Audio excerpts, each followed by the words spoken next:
Okay. Hi, my name is Anna Sarrazin, and I am a student at Bates College conducting an oral history interview with Klara Tammany from Sophia's House here in Lewiston. Clara, would you like to introduce yourself? Sure. I'm Klara Tammany, retired executive director of the Center for Wisdom's Women, and now a resident at Sophia's House and part of the community here. All right, thank you. So the first question I have today is, can you explain the work your organization does for the Lewis and Auburn community and what issues are faced by the people your organization works with? The Sophia's House project of the Women's Center supports women who have a history of trafficking or exploitation, and likely also addiction and or incarceration. And we provide a safe community for healing for around 2 years for women to really find a way to get their life grounded again. And support services are available through us to partner agencies. All right, thank you. And so how specifically has COVID-19 impacted the people you work with and the work of your organization as a whole? We opened informally, quietly at the first of the year 2020. And the first residents came in March. And promptly, we initially had accepted a total of 6 women. 2 are still here, doing very well. The other 4 had to leave for various reasons, but because of COVID, we couldn't refill the beds. So we have remained at only 2 since then, and are now only now beginning to open back up carefully. So hoping to fill the extra beds soon. It also impacted the whole house, which consists of, in addition to the 6 beds in the program, 5 apartments for resident community members. And so the whole house has had to be very careful about our exposure to COVID, because some of the apartment residents one has had a heart attack, one is 65 or older, one has diabetes, so there are immune compromised folks in the house, and we just had to be very careful about how we engage the outside world so that we could continue to live as a household here inside the building and not have to quarantine to our private rooms and apartments. And so that's been a tricky dance to maintain. So how has it been different having 2 people living there versus 6? Well, it would be great to have a house full and have 6 for the women on the 3rd floor. It's like a 6-bedroom house. Everyone has a private bedroom, living room, dining room, kitchen, baths. So the downside is we haven't been able to fill to capacity. The sort of there's always a silver lining. And the silver lining is that with only 2, it really has helped us get our feet on the ground and understand needs and build rhythms and boundaries and processes in a more thoughtful, steady way than had we had the diversion of 6 all at the same time. So I think we use the time well, and will be better in the long run. I mean, that wasn't the plan, but I think we took advantage of it. Yeah, that's great. So what does your day-to-day work look like in Sophia's house, and how has that routine changed as a result of COVID-19? Um, I don't know that it's changed very much, other than, of course, we have to mask when we go outside and stay 6 foot distance. And um, so those standard protocols are in place. But inside the house, because no one has gotten sick with COVID, we've been able to operate as those of us who are here have been able to function as we had hoped, which was as a community in this building. And that means we have a community meeting of all of us on Tuesday afternoons, and we have a whole house dinner on Sunday evenings together. And we share the housekeeping of the public spaces or the communal spaces. So none of that has really been impacted or changed, but our ability to accept new people was limited. So what are the community meetings like? What do you discuss in the community meetings?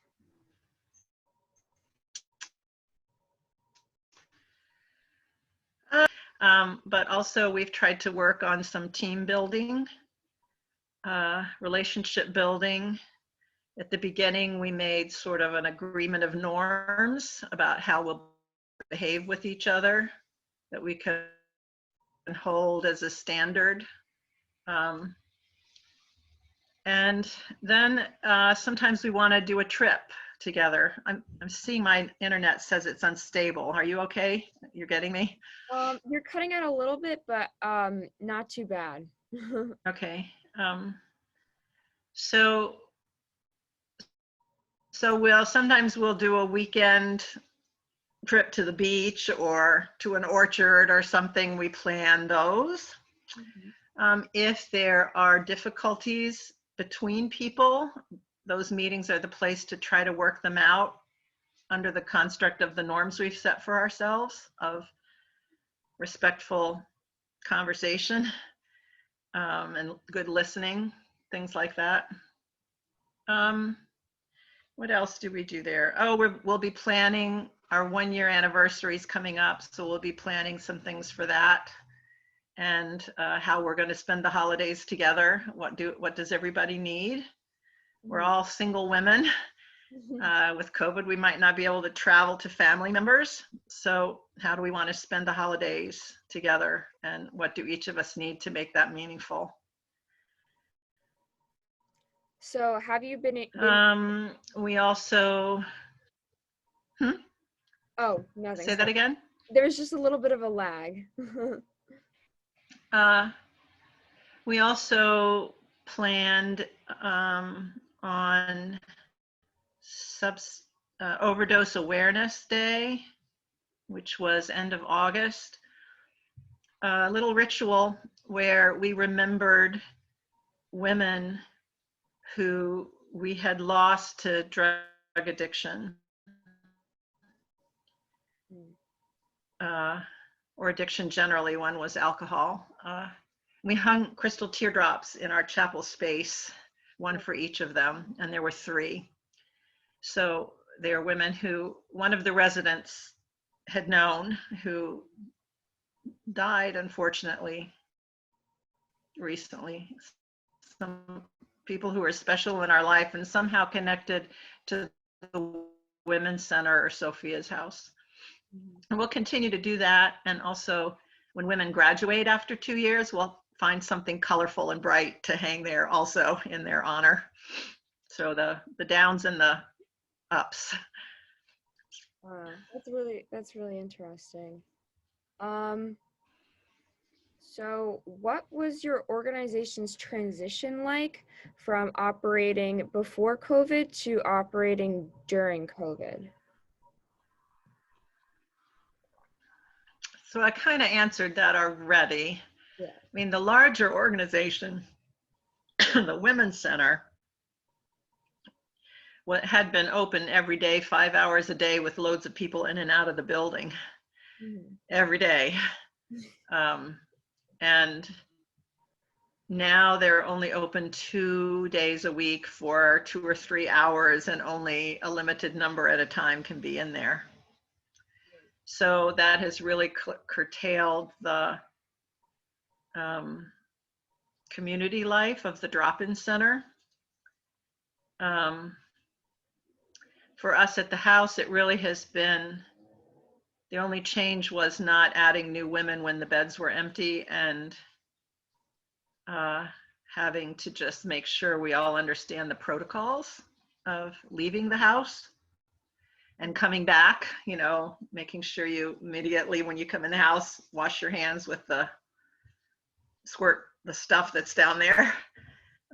And we do things like, at the beginning especially, tried to wipe down the doorknobs and banister railings and high touch areas a couple times a day. But the ongoing, well, there is one other thing, actually. We had planned to have lots of programs for the women in the program on the 3rd floor. Like, they would have perhaps 2 workshop experiences a day on a whole load of life skills topics, you know, budgeting, financial literacy, body work like yoga.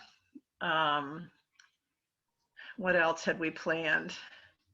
Job preparation, all sorts of things that were going to happen here could not happen because the volunteers who were going to lead it couldn't come anymore. And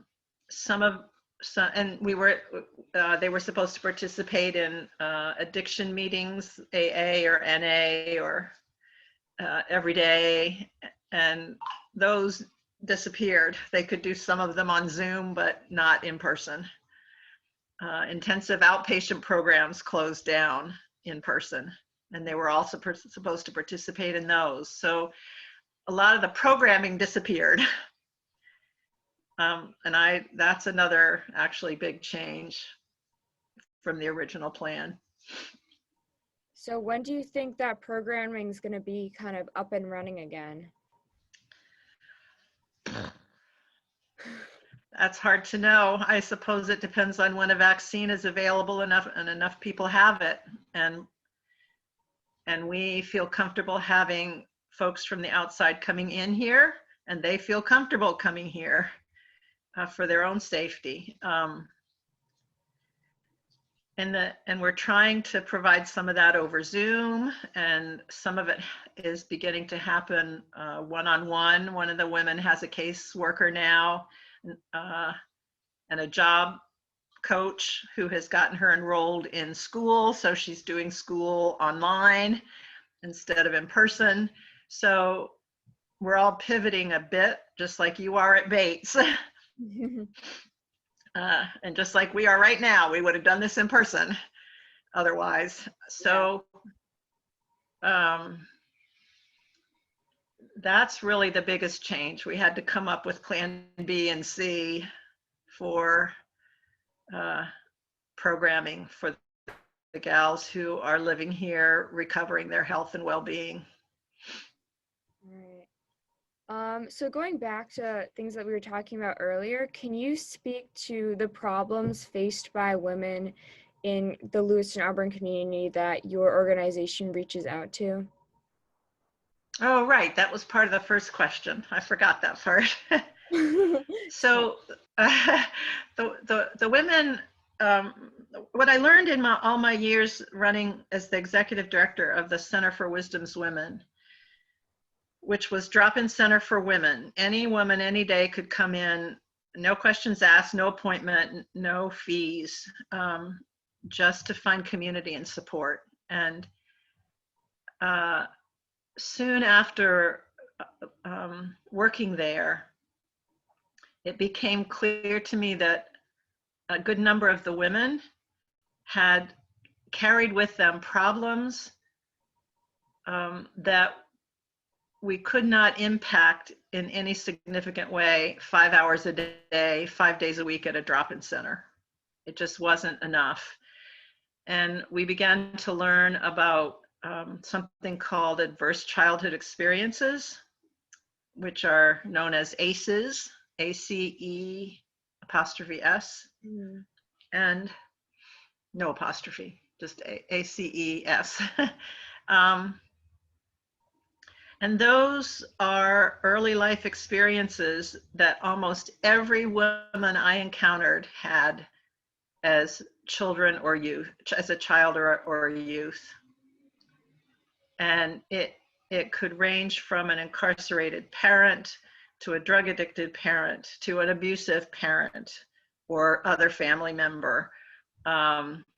Neglect, someone in the household's in prison. I mean, there's a whole list of about 10 typical experiences that if they happen to you as a child and they go unaddressed, untended to, unbalanced by positives in your life, lead to things that we saw at the Women's Center: diabetes, COPD, addiction, incarceration, obesity, long list of health and wellness issues. And they were all rooted in early childhood trauma. Wow. So a woman, particularly, although not exclusively, but particularly, who grows up in that situation, as soon as they can, they run away from home at 12, 13. You end up on the street. How do you support yourself when you're that age and alone? And you need a meal, or you need a roof over your head. And that's where the trafficking or exploitation comes in. So, you know, someone offers, I'll give you a roof over, I'll let you sleep here if you have sex with me. You know, I'll feed you tomorrow if you go and have sex with somebody else. And there may be, I lost my train of thought. And then drugs may become involved, that the person is given drugs, becomes addicted. Once you're arrested and you're incarcerated, you get out of jail or prison with $50 in your pocket and 2 weeks of meds and no support. And so what happens to you? The whole cycle starts over again. And so our house here is an effort to break that cycle, to give someone the safety and support they need to be able to change that pattern in their life. So those are the troubles they bring. And we learn to ask questions when a woman comes, not instead of saying, what's wrong with you and what needs to be fixed, what happened to you? Because what happened to you determined your life path pretty much. And nobody chooses that life unless under duress. So what happened to you and what do you need to change it? So we've modeled ourselves on a program called Thistle Farms in Nashville, Tennessee. They've been doing this 20 years, and that's what we set out to do. Wow. Does that answer the question? Yeah, that was, wow. I really like that sentiment of asking them, like, what happened instead of what's wrong with you. Right. But I think it totally changes the dynamic. Yeah, our society needs to understand that more. Yeah, right. So do most of the people that you served in the center, were they young people or older people, or what was like the age? All ages. We tended not to have too many teens because there's a great outreach program and housing option for at-risk teens called New Beginnings. So until someone's 21, I think they tended to go there. But after that, we would have women young women all the way to in their 80s, some of them. And it's not, at that point in life, they're not going to change a whole lot. So it's really hard to say to funders what the measurables are, because, you know, a 60-year-old or even a 40-year-old who has struggled with that history probably won't be able to get a job or go to school, but they are still human beings worthy of respect and friendship. And that's what the center provided, even if they never changed, just to not be isolated anymore. I mean, one of the big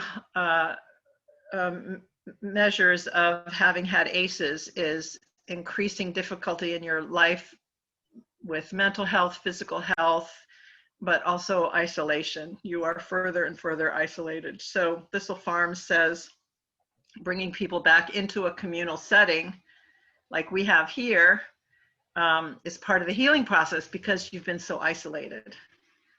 There's also an intention to tend to the inner spirituality of women, both at the Women's Center and here, not in a dogmatic way, but recognizing that in addition to healing of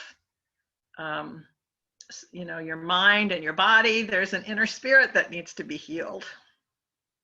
So there's an openness to that kind of attention and conversation that's absent in a lot of other places. You know, most recovery places are 6 weeks, if you're lucky, in a residential setting, and the mysterious, spiritual, numinous, whatever you call God thing isn't addressed.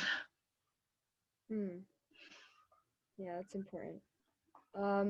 So how do women typically find out about the center or Sophia's House? How do they like gain residency? I mean, the Women's Center's pretty much been word of mouth and referral by partner agencies who know about us. And that's also true of the house. Probably more partner referrals. So the prison system, the local jail,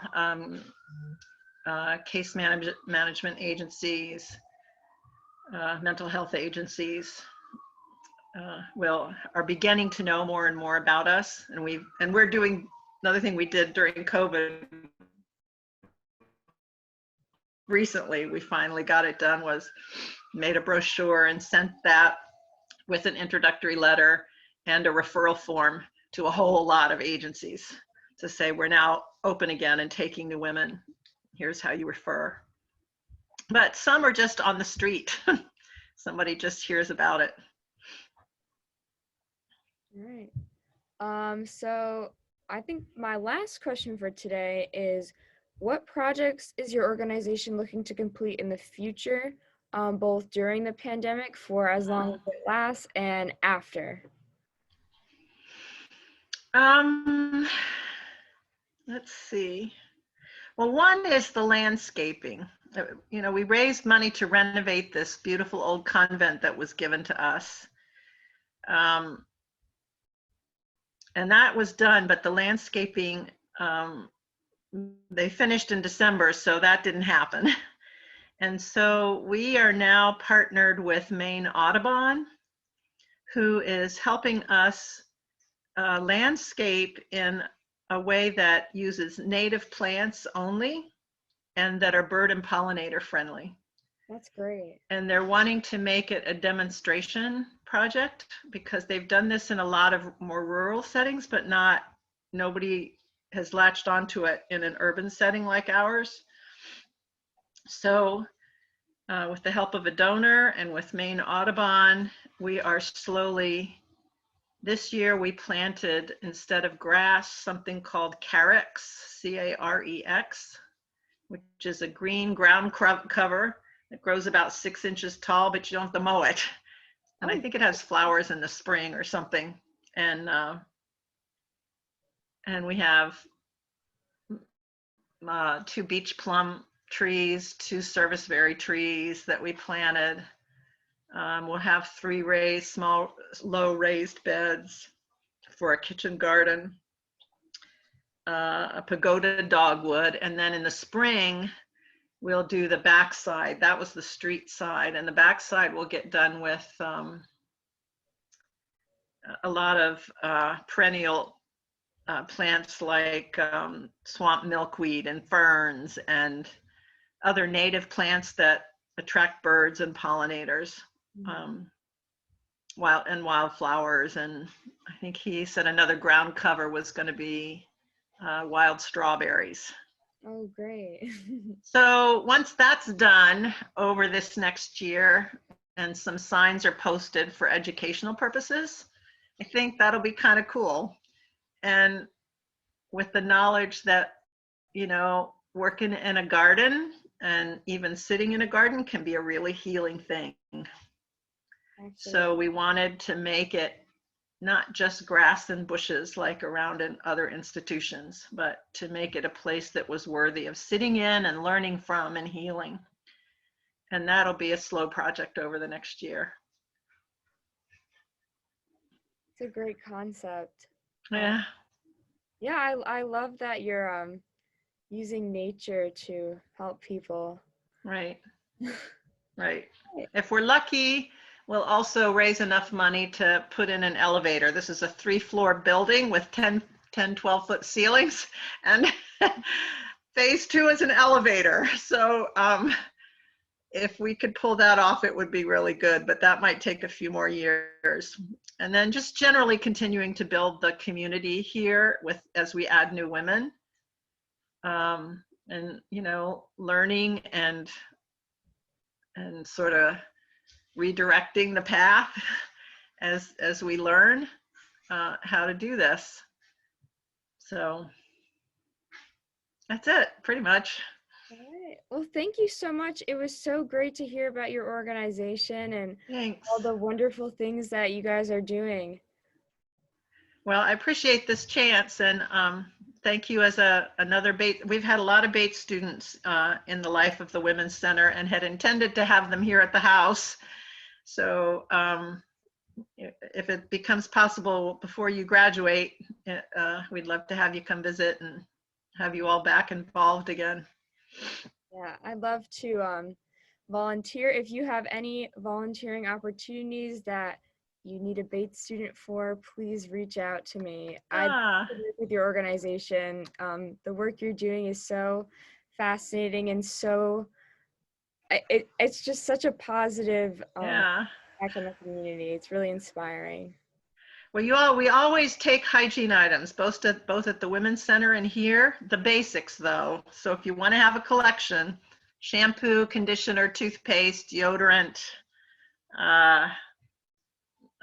just all those basics. You know, nothing fancy like hair color or fingernail polish, because we just don't have room to store it. Yeah. But unopened, regular size, they'll take them either place. All right. That's a quick, easy thing to do. There's a gal at Bates who's doing she's been a work study student with us for 2 years. She's a junior this year, I think. And she's still working with the Women's Center, helping with, I think with the website or something that she can do offsite virtually. So good luck. What year are you? I'm a freshman. Ah, my goodness. So we might meet you before it's all over. I think you definitely will. Yeah, that would be great. And where are you from? I'm from Connecticut. So not too far away. No, about 4 hours. It's not so bad. That's great. Well, good for you for jumping in with both feet right away at the beginning. That's great. And what's the class you're in that's doing this? It is called Lewiston, a local lens on global issues with Sam Boss. And it's our first year seminar. So it's basically, the class has a focus, but it's also meant to like teach us how to transition into college writing and like college academics and stuff. That's great. Well, Sam's wonderful. I love Sam. Yeah, he's a great teacher. That's good. Well, thank you very much. Good luck. Thank you so much. Okay. Take care, Anna. Bye-bye. Have a good week.